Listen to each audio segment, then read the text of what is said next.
नमस्कार, स्वागत है साहित्यिक झरोखा चैनल पर। आज हम करेंगे अनुवाद के क्षेत्र। अनुवाद प्रक्रिया क्या है, इसकी समस्याएं क्या आ सकती है, समाधान कैसे किया जाता है, इसके बारे में हम पहले भी बात कर चुके हैं। आज देखेंगे कि अनुवाद किस किस क्षेत्र में प्रयोग किया जाता है या इसके अंतर्गत कौन कौन से क्षेत्र आते हैं। देखिए, इसके बारे में अगर हम बात करें तो इसे हम मुख्यतः दो भागों में बांट सकते हैं।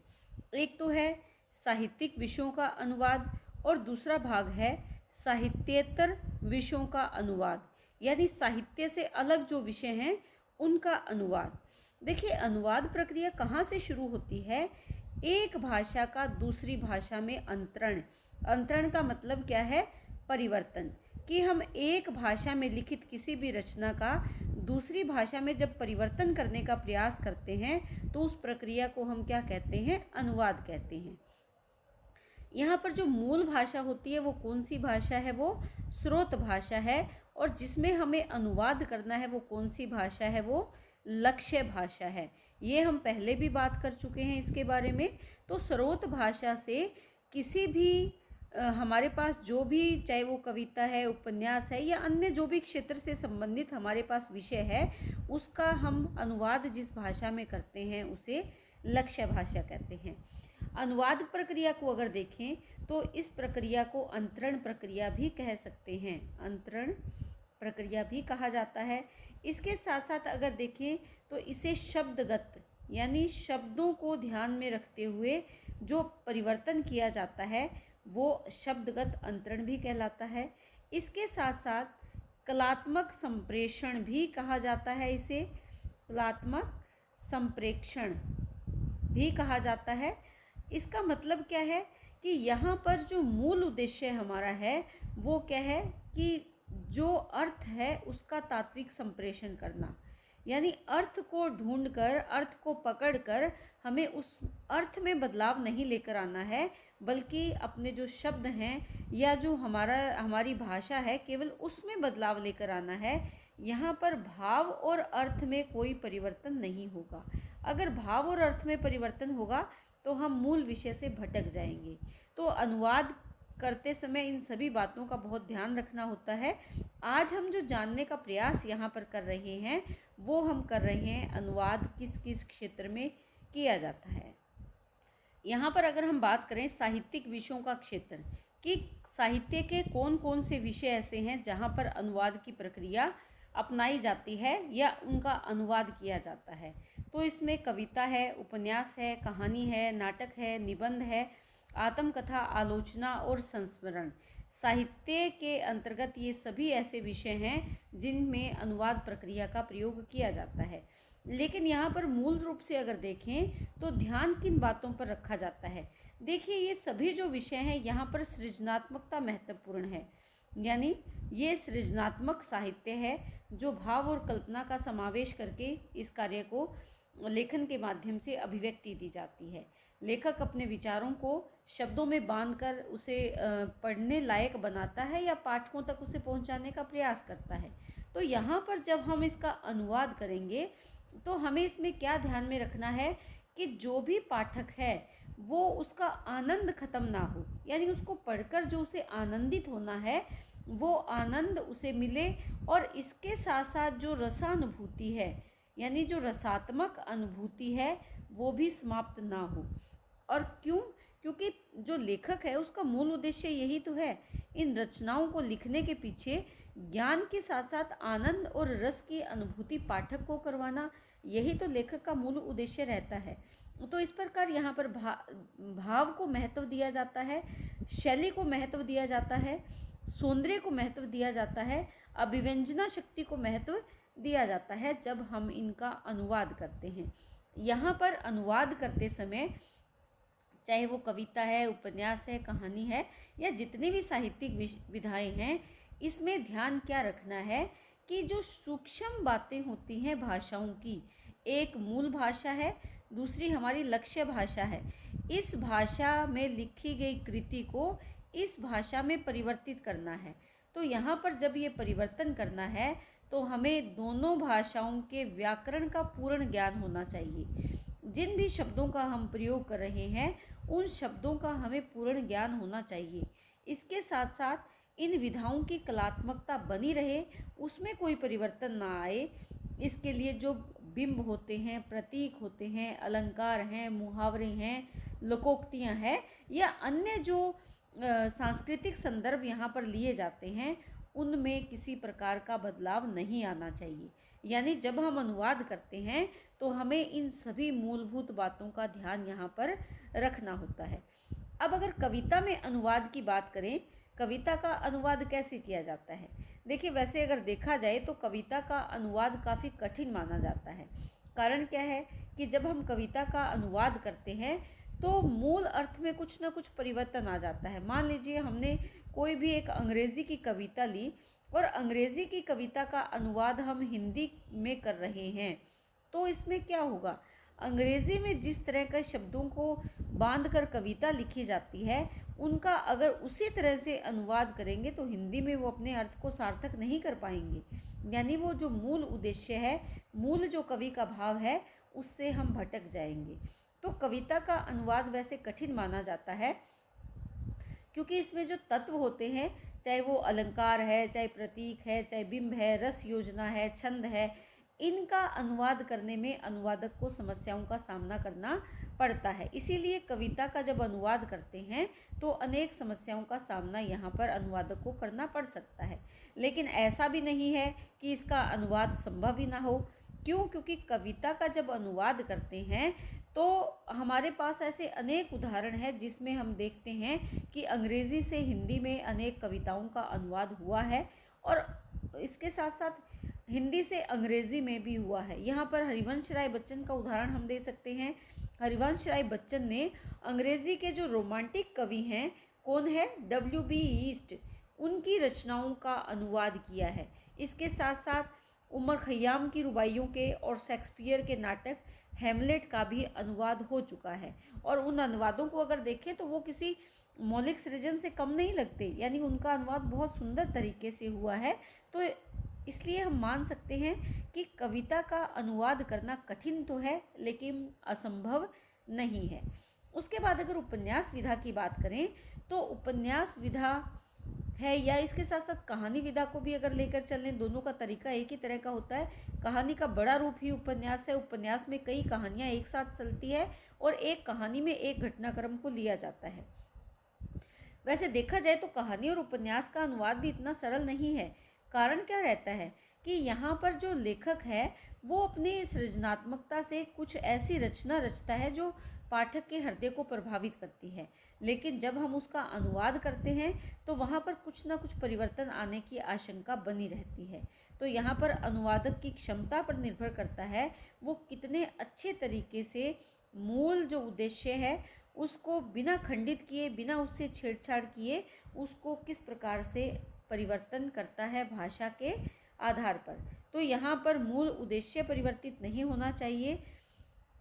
जो भाषा है केवल उसी के माध्यम से उसमें परिवर्तन होना चाहिए। इसके साथ साथ जो इन दोनों में पात्र हैं, उपन्यास में भी अनेक पात्र होते हैं, कहानी में भी कुछ पात्र होते हैं। इन पात्रों की जो भाव भंगिमा है, उनकी जो शैली की सूक्ष्मताएं हैं या जिस उद्देश्य को लेकर ये दोनों की रचना की गई है वो कहीं पर खंडित ना हो। और कई बार इन समस्याओं को लेकर अनुवाद में अनेक कठिनाइयों का सामना भी करना पड़ता है। तो इसके लिए क्या है कि जो अनुवादक है वो इन दोनों ही विधाओं की बारीकियों को समझे और इसके साथ साथ जो इनके रचना के समय इनकी सामाजिक और सांस्कृतिक पृष्ठभूमि है उस पर भी उसकी पूरी पकड़ होनी चाहिए। क्योंकि अगर सामाजिक सांस्कृतिक पृष्ठभूमि में बदलाव आएगा तो जो रचना की मौलिकता है वो समाप्त हो जाएगी। उसमें अनुवाद तो हो जाएगा लेकिन वो भाव नहीं बचेंगे जो कि प्रथम रचना में या मौलिक रचना में लिए गए हैं। तो इस बात का यहाँ पर ध्यान रखना ज़रूरी हो जाता है। उसके बाद नाटक के अनुवाद की अगर बात करें तो देखिए, नाटक का अनुवाद करना भी काफ़ी कठिन कार्य है। कारण क्या है? क्योंकि यहाँ पर किसका ध्यान रखना पड़ता है? रंगमंच का ध्यान रखना पड़ता है। रंगमंच के ध्यान के साथ साथ हमें ये भी देखना पड़ता है कि नाटक किसके लिए है? मंच के लिए है, दूरदर्शन पर दिखाया जाना है या नाटक को रेडियो पर सुनवाना है, ये किस से जुड़ा हुआ नाटक है, कहाँ पर इसका प्रदर्शन होगा, कहाँ पर ये दिखाया जाएगा। तो इसलिए नाटक विधा का अनुवाद करना, इसके संवादों को ध्यान में रखना, पात्रों के हाव भाव को ध्यान में रखना, रंगमंच के अनुसार इसको उपयोगी बनाना या इसको सार्थक बनाना, ये एक अनुवादक के लिए काफ़ी कठिन कार्य हो सकता है। तो हम जब भी कोई अनुवादक के रूप में नाटक का अनुवाद करें तो जो मूल नाटक के सांस्कृतिक परिवेश है उसका पूर्ण रूप से ध्यान रखा जाए। इसके साथ साथ दोनों भाषाओं में, जो स्रोत भाषा है और नाटक की जो लक्ष्य भाषा है, दोनों भाषाओं में सामंजस्य बनाए रखना ज़रूरी हो जाता है। तो इस तरह से नाटक का अनुवाद भी किया जा सकता है, इन छोटी छोटी बातों को ध्यान में रखकर। उसके बाद जो निबंध है, आत्मकथा है, आलोचना और संस्मरण है, इनकी अगर हम बात करें तो इन विधाओं में ये बात ध्यान में रखें कि इनमें जो अनुभूति है, विचार तत्व है और सूक्ष्मता है, वो अनुवादक को विशेष तौर पर ध्यान में रखनी चाहिए। यहाँ पर जो विचार शामिल किए गए हैं उसमें एक तो तथ्यपरकता होती है, क्योंकि हम निबंध की बात कर रहे हैं, इसमें भी कोई ना कोई तथ्य लिया जाता है, आत्मकथा में भी इन बात का ध्यान रखा जाता है। और दूसरी ओर अनुभूति के साथ साथ कल्पना भी होती है, और इनका समावेश करना, किस प्रकार इसमें संतुलन बनाना है, और संतुलन जब इनमें बनेगा तभी लक्ष्य भाषा में अनुवाद हो पाएगा। तो यहाँ पर ये बात ध्यान में रखें कि एक तो जो तथ्यपरकता है, दूसरी अनुभूति, और इसके साथ साथ जो इसकी कल्पना तत्व या कलात्मकता है उसका पूर्ण रूप से ध्यान रखें। इनमें सामंजस्य या तालमेल बनाना बहुत ज़रूरी हो जाता है। यहाँ पर भाव पक्ष की बजाय अगर हम देखें तो कला पक्ष की भिन्नता ही आसान या कठिन बनाती है। इनमें जो भाव पक्ष है उसके साथ साथ जो कला पक्ष है वो कितना कठिन है या आसान है, तो इसमें यहाँ ध्यान में क्या रखना है कि कला पक्ष को नज़रअंदाज करके भाव को महत्व देना है और उसी के अनुसार अपनी अनुवाद प्रक्रिया को प्रारंभ करना है या अनुवाद प्रक्रिया को यहाँ पर करना है। इसके साथ साथ अगर हम देखें, इन विधाओं में जो अनुवाद किया जाता है उसमें इनका कला पक्ष जितना सशक्त होगा, अनुवाद उतना ही ज़्यादा अगर देखें कठिन होता चला जाएगा। तो यहाँ पर कला को ना ध्यान में रखकर भाव को महत्व दिया जाता है, किसमें, जो निबंध है, आत्मकथा है, आलोचना है, संस्मरण है। वैसे देखा जाए तो भाव तो प्रत्येक जगह प्रधान है, मैंने पहले भी इसके बारे में बताया था, लेकिन क्योंकि निबंध लिखा जाता है यहाँ पर जो कला पक्ष है वो कठिनाई आ सकती है उसमें, और उसका अगर हम उसी तरीके से किसी दूसरी भाषा में अनुवाद करेंगे, उन्हीं शब्दों के अर्थ ढूंढने का प्रयास करेंगे तो हमें मुश्किल का सामना करना पड़ सकता है। इसलिए जो भी निबंध लिखा गया है या आत्मकथा लिखी गई है या किसी विषय पर आलोचना लिखी गई है या कोई संस्मरण लिखा गया है, तो हमें वहाँ पर किसको महत्व देना है, भाव को महत्व देना है। कलात्मकता कैसी है निबंध में, वो हमें अपने अनुसार उसका अनुवाद करना है, लेकिन भाव यथास्थिति रहना चाहिए। इन बातों का ध्यान रखकर ही हम साहित्यिक विषयों का अनुवाद कर सकते हैं। दूसरा जो अनुवाद का क्षेत्र है वो है साहित्येतर विषयों का अनुवाद, यानी साहित्य से परे जो विषय हैं, क्योंकि आजकल जो अनुवाद का क्षेत्र है वो बहुत ज़्यादा व्यापक हो गया है। हमारे सामने अनेक ऐसे विषय हैं, अनेक ऐसी परिस्थितियां हैं जहां पर हमें अनुवाद का सहारा लेना पड़ता है। तो उसमें अगर हम देखें तो सबसे पहले हम यहाँ पर ले सकते हैं प्रशासन एवं कार्यालय में, कार्यालय का जो क्षेत्र है वहाँ पर जो अनुवाद किया जाता है उसको हम इसमें ले सकते हैं। देखिए, जो प्रशासनिक या कार्यालयी अनुवाद है इसके अंतर्गत क्या आता है, जो समस्त सरकारी कार्यालयों की गतिविधियां हैं वो इसमें हम शामिल कर सकते हैं, जिसमें पत्राचार है, किसी एक विभाग से दूसरे विभाग को जो पत्र लिखा जाता है, या किसी सामान्य व्यक्ति के द्वारा प्रशासनिक विभाग को जो पत्र लिखा जाता है, जो टिप्पणी होती है या मसौदा लिखा जाता है। तो वहाँ पर अगर देखें, इसके साथ साथ जो भारतीय राजपत्र में प्रकाशित होने वाली अधिसूचनाएं हैं या सामान्य सूचना है, प्रेस विज्ञप्तियां हैं, प्रेस नोट है, तकनीकी और गैर तकनीकी पत्राचार है, पत्र पत्रिकाएं तथा संसद के सामने जो प्रशासनिक रिपोर्ट आती है वो है, इसके साथ साथ बजट इसमें हो सकता है। तो ये अगर हम देखें तो ये किसके अंतर्गत आती है, प्रशासनिक और कार्यालयी क्षेत्र के अंतर्गत आती है। जब इनका अनुवाद करते हैं तो इसमें हमें विशेष ध्यान रखना होता है कि इसमें जो भाषा प्रयोग की जा रही है उसमें जो शैली है, मूल जो विषय है, उनसे संबंधित जो अन्य बातें हैं वो उसके साथ साथ बहुत ध्यान से हमें उनका परिवर्तन करना होता है। कारण क्या है कि इस अनुवाद में हमें अपने अनुसार कोई ऐसा परिवर्तन नहीं करना चाहिए जिससे कि मूल अर्थ बदल जाए। अगर मूल अर्थ बदलेगा तो उससे संपूर्ण विषय में ही परिवर्तन आ जाएगा, क्योंकि ये कार्य कैसे हैं, प्रशासनिक और कार्यालय से संबंधित अनुवाद है। तो यहाँ पर अनुवाद करना एक कठिन काम है, क्योंकि जो शब्द है वो भी तो सामान्यतः यहाँ पर कठिन शब्दों का प्रयोग किया जाता है। कभी अपनी कल्पना से आसान और कठिन शब्द प्रयोग में ले सकता है, लेकिन यहाँ पर ऐसा नहीं है।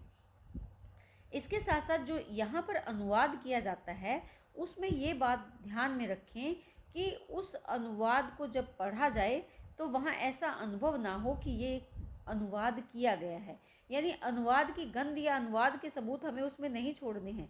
बिल्कुल उसी प्रकार से उसका अनुवाद करना है जैसे कि मौलिक कृति ही लिखी गई हो, यानी उसमें कोई ऐसा परिवर्तन ना हो जिससे कि उसके अर्थ या भाव में किसी प्रकार का परिवर्तन आ जाए। जो भी विषय लिया जाए उसका संपूर्णता से अनुवाद किया जाए। इसके साथ साथ इस अनुवाद में परिभाषिक शब्दों का प्रयोग होना चाहिए, लेकिन कठिन शब्दों का बाहुल्य अगर होगा तो अनुवाद और भी ज़्यादा कठिन हो जाएगा। इसके बाद आ सकता है वाणिज्य एवं बैंक का क्षेत्र। देखिए, वाणिज्य और बैंक की अगर बात करें तो ये एक विशेष महत्वपूर्ण क्षेत्र है जिससे प्रत्येक व्यक्ति जुड़ा हुआ है। आज के समय में बैंक में अगर देखें तो एक अनपढ़ व्यक्ति से लेकर एक पढ़ा लिखा व्यक्ति तक सभी वर्ग इस प्रक्रिया से जुड़े हुए हैं।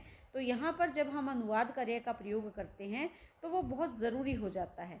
इसके अंतर्गत जो आते हैं व्यापार है, बैंकों का काम है, विज्ञापन कला है, पर्यटन है, सभी व्यवसाय इसके अंतर्गत आ सकते हैं। और इन क्षेत्रों से जो संबंधित सामग्री है उनका अनुवाद इसीलिए आवश्यक हो जाता है कि प्रत्येक व्यक्ति तक ये ज्ञान आसानी से पहुंचाया जा सके। इसमें व्यापारिक पत्र ले सकते हैं, जो सूचनाएं हैं या बैंकों के द्वारा जो नियमावली दी जाती है, निर्देश दिए जाते हैं, वो सारी सामग्री का अनुवाद इसके अंतर्गत आ सकता है। अब यहाँ पर जो अनुवाद किया जाता है उनमें किन बातों का ध्यान रखा जाए। इस अनुवाद में एक तो ध्यान में रखा जाए कि हम जिस अनुवाद के लिए भाषा का प्रयोग कर रहे हैं वो जन भाषा हो, यानी सामान्य लोग इस भाषा को समझ पाएँ, जन भाषा का प्रयोग हो। दूसरा, जो अर्थ है वो स्पष्ट होना चाहिए, अर्थ की स्पष्टता हो। और इसके साथ साथ देखें तो यहाँ पर दोनों चीज़ों को ध्यान में रखा जाता है, शब्द को भी और भाव को भी, यानी शब्दानुवाद के साथ साथ भावानुवाद को भी यहाँ पर विशेष महत्व दिया जाता है। तो इसके साथ साथ जो यहाँ पर विषय रहे, चाहे वो वाणिज्य से जुड़ा हुआ है यानी व्यापार से जुड़ा हुआ है या वो बैंक से जुड़ा हुआ है, सभी विषयों की जो मौलिकता है उसमें सूक्ष्म से सूक्ष्म जो सूचना है वो प्रत्येक व्यक्ति तक साधारण शब्दों में पहुँचे, ऐसा अनुवादक को प्रयत्न करना आवश्यक हो जाता है। तीसरा जो क्षेत्र हम ले सकते हैं वो है विज्ञान एवं प्रौद्योगिकी का क्षेत्र।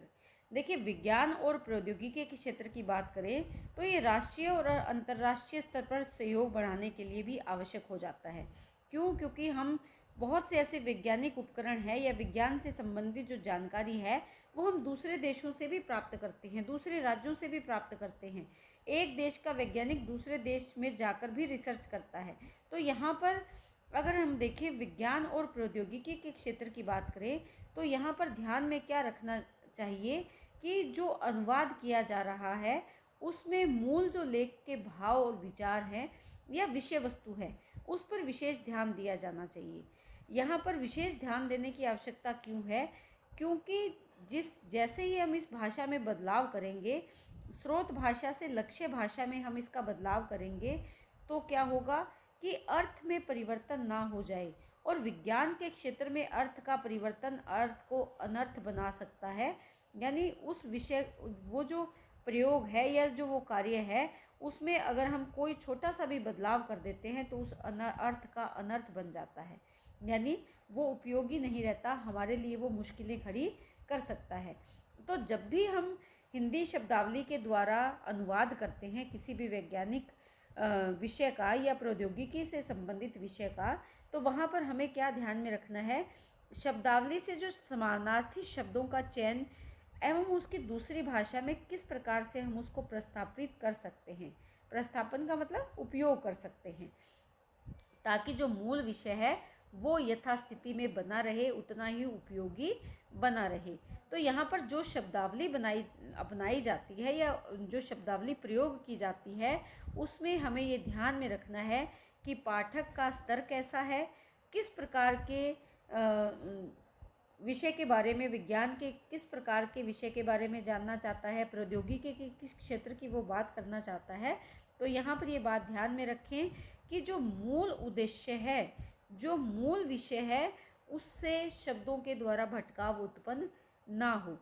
इस बात को विशेष तौर पर हमें यहाँ पर ध्यान में रखना है, क्योंकि वैज्ञानिक और तकनीकी विषयों का अनुवाद करना अगर देखें तो यहाँ पर केवल शब्दों के हम यहाँ पर्याय नहीं ले सकते, हमें यहाँ पर मूल उद्देश्य को भी ध्यान में रखना होगा, जैसा कि हम अन्य विषयों में भी रख रहे हैं। उसके बाद आता है जनसंचार माध्यम। देखिए, जनसंचार माध्यम की अगर बात करें तो जो वर्तमान समय है, ये मीडिया का समय है। इलेक्ट्रॉनिक मीडिया आज के समय में बहुत प्रभावशाली तरीके से सामने आ रहा है। प्रिंट मीडिया की अगर बात करें, समाचार पत्र पत्रिकाओं की अगर बात करें, दूरदर्शन की बात करें, आकाशवाणी के बारे में बात करें, तो यहाँ पर सभी से संबंधित सामग्री का अनुवाद हम करते हैं। यहाँ पर ध्यान में क्या रखना होता है कि जब भी जनसंचार माध्यमों से संबंधित सामग्री का अनुवाद किया जाता है, तो हमें अगर अंग्रेजी से उसका अनुवाद हिंदी में करना है, तो वहाँ ये इस बात का ध्यान में रखें कि उसमें नीरसता ना आनी पाए, क्योंकि भाषा की कृत्रिमता उसमें कई बार नीरसता उत्पन्न कर देती है। तो इस कारण हमें इस बात का ध्यान रखना है कि जब सामग्री का शब्दानुवाद हमें करना है, तो उसमें हमें ये ध्यान में रखना चाहिए कि ये सामग्री किसके लिए तैयार की जा रही है। आम इंसान के लिए, सामान्य जनता के लिए ये सामग्री तैयार की जा रही है। इसीलिए यहाँ पर भाषा सरल होनी चाहिए, स्पष्ट होनी चाहिए। अटपटी, निरर्थक या जो बिना मतलब के पर्यायवाची शब्दों का प्रयोग किया जाता है, उनसे हमें यहाँ पर बचना चाहिए। और भाषा ऐसी हो जो पाठक, दर्शक या जो भी उससे जुड़ा हुआ, संचार माध्यम से जुड़ा हुआ व्यक्ति है, वो उससे प्रभावित हो, यानी उसको प्रभावित करने वाली हो। इसमें विज्ञापन भी आ सकता है। देखिए, विज्ञापन का जब हम अनुवाद करते हैं तो भाषा में क्या लेते हैं, चुटीलापन, पैनापन या ऐसे शब्दों का प्रयोग करते हैं जो कि आकर्षित करते हैं। तो यहाँ इस बात का ध्यान में रखें कि जनसंचार माध्यमों का जब अनुवाद किया जाता है तो ऐसी शब्दावली का अनुदित करने में प्रयोग करें जो कि जनता को अपनी ओर आकर्षित करें, इसमें नीरसता उत्पन्न ना हो। अगर नीरसता उत्पन्न होगी तो लोग इससे जुड़ नहीं पाएंगे।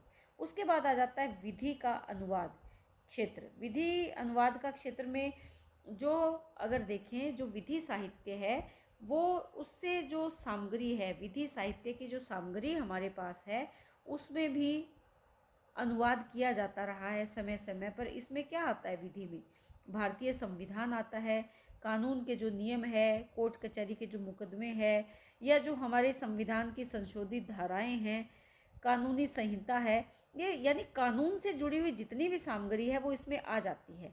ये सभी जो विषय है ये अनुवाद के क्षेत्र में महत्वपूर्ण है, क्योंकि सभी कानून की भारी भरकम बात को नहीं समझ सकते, लेकिन हम उसी का अगर सरल हिंदी में अनुवाद कर देते हैं तो सबके लिए उपयोगी हो जाता है। तो यहाँ पर ये बात ध्यान में दें कि चाहे वो केंद्र सरकार है, चाहे वो राज्य सरकार की न्याय व्यवस्था है, सभी में जो सामग्री है उस सामग्री का अनुवाद यहाँ पर किया जा सकता है, या अनुवाद यहाँ पर उपलब्ध है। विधि अनुवाद की अगर अन्य भाषा के साथ अगर हम देखें तो सभी क्षेत्रों की भाषाएं भिन्न भिन्न होती हैं। जैसे अगर हम इसका अंग्रेजी में अनुवाद करते हैं या इसका हिंदी में अनुवाद करते हैं, और लेकिन जब अनुवाद करते हैं तो हम देखते हैं कि अंग्रेज़ी और हिंदी में काफ़ी अंतर आ जाता है जब हम इनका यथास्थिति अनुवाद करते हैं। तो यहाँ पर उस अंतर को कौन समाप्त कर सकता है? जो एक अच्छा अनुवादक होगा, जिसे प्रत्येक शब्द का, प्रत्येक वाक्य का कानून से संबंधित उसे अर्थ स्पष्ट होगा, तभी वो लक्ष्य भाषा में पूर्ण रूप से अनुवाद कर पाएगा। तो यहाँ विधि के क्षेत्र में जो अनुवाद किया जाता है उसमें ये ध्यान में रखा जाए कि स्रोत भाषा और लक्ष्य भाषा दोनों के ही अर्थों का उसे स्पष्टीकरण हो, यानी पूर्ण रूप से वो उन शब्दों के अर्थों को समझ पाए ताकि सरलता से अनुवाद कार्य किया जा सके। उसके बाद बात करते हैं कंप्यूटर की। देखिए, कंप्यूटर आज के जीवन में एक महत्वपूर्ण भूमिका निभाता है और बहुत सी ऐसी भाषाएं हैं जिनका अनुवाद कंप्यूटर आसानी से कर सकता है। लेकिन फिर भी अभी भी कुछ ऐसे क्षेत्र हैं जिनका अनुवाद करने में कंप्यूटर सक्षम नहीं है। तो ऐसे में व्यक्ति जो इस कार्य को कुशलता से कर सकता है, इसमें क्या रहता है कि जो सूचना है, जो ज्ञान है, वैज्ञानिक और तकनीकी विषयों का जो ज्ञान है, सभी प्रकार की जो सामग्री है, उसका अनुवाद कंप्यूटर कर सकता है। लेकिन कंप्यूटर को अनुदित करने के लिए या उसको कमांड देने के लिए एक व्यक्ति विशेष की आवश्यकता रहती है। तो उसमें हम ऐसी तकनीक का प्रयोग करें जो दोनों भाषाओं के बीच के अंतर को समाप्त कर दे और उसमें जो तकनीकी समस्याएं आती है उनका समाधान वो आसानी से कर पाए।